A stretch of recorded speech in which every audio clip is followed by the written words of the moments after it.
अब क्या करते हैं, हम तो धन मांगने आते हैं और कहते हैं जो जन मेरी शरण है ताका हूँ मैं दास। अब दास देख लो किसा होया करे।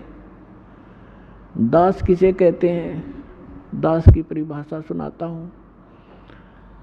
एक बार अब्राहिम सुल्तान अधम जो राजा था, उसने घर त्याग दिया था, परमात्मा की कृपा से घर त्याग दिया था और वो किसी चला गया, एक आश्रम में रुक गया।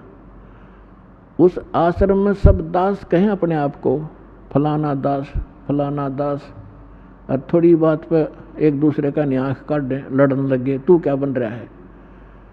तब अब्राहिम सुल्तान अधम जिसकी दास कथा सुनाना जा रहा है, इसका थोड़ा सा लिंक बीच में और आ गया। जब वो घर त्याग गया था, पहले ये राजा था, तो उसने कहा कि भाई आप नाम दास जरूर लिखते हो पर कर्म आपके लक्षण दास के नहीं है। उन्होंने पूछा भाई क्या बात भगत जी, कैसे नहीं। उन्हें पता था कि राजा था और ऐसे राज त्याग करा है। तो उसने कहा कि जब मैं राजा था हम गुलाम लाते थे, गुलाम दास, तो मैंने, क्योंकि धार्मिकता मेरे अंदर थी, मैं गुलामों का ध्यान बहुत रखता था, कोई इसको कष्ट ना हो, तो मैंने उससे पूछा कि भी गुलाम आदमी पहले मनुष्यों को मोल लिया करते, गुलाम जैसे आजकल पशुओं को लाते हैं, राजा लोग या सेठ साहूकारों के वहाँ वो नौकर रहा करते थे, उनको जो मर्जी झूठा कूटा टुकड़ा दे दिया, उनकी सब स्वतंत्रता समाप्त हो जाती थी और जो यस जो कह दिया वही करते थे, आगे यस कर सकते थे, नो नहीं, और उनकी सो इच्छा कुछ नहीं होती थी गुलाम की।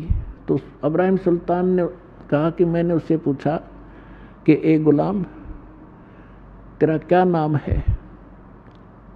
उसने कहा कि दास को जिस नाम से पुकारोगे गुलाम का वही नाम होगा, हमारा कोई नाम नहीं होता, कोई बुंडा सुंडा गुंडा कुछ भी कहना हाजिर खड़ा पाऊंगा।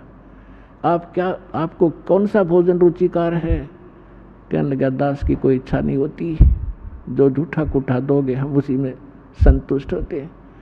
तो पुण्यात्माओं कहने का भाव ये है कि वो दास और अपने मालिक के सामने जो आज्ञा होते ही सब कुछ लिए खड़ा रहता है, उसको दास कहते हैं। तो कबीर साहब कहते हैं कि जो जन मेरी शरण है और ताका हूँ मैं दास, और गेल गेल ला गया फिरूं जब तक धरती आकाश।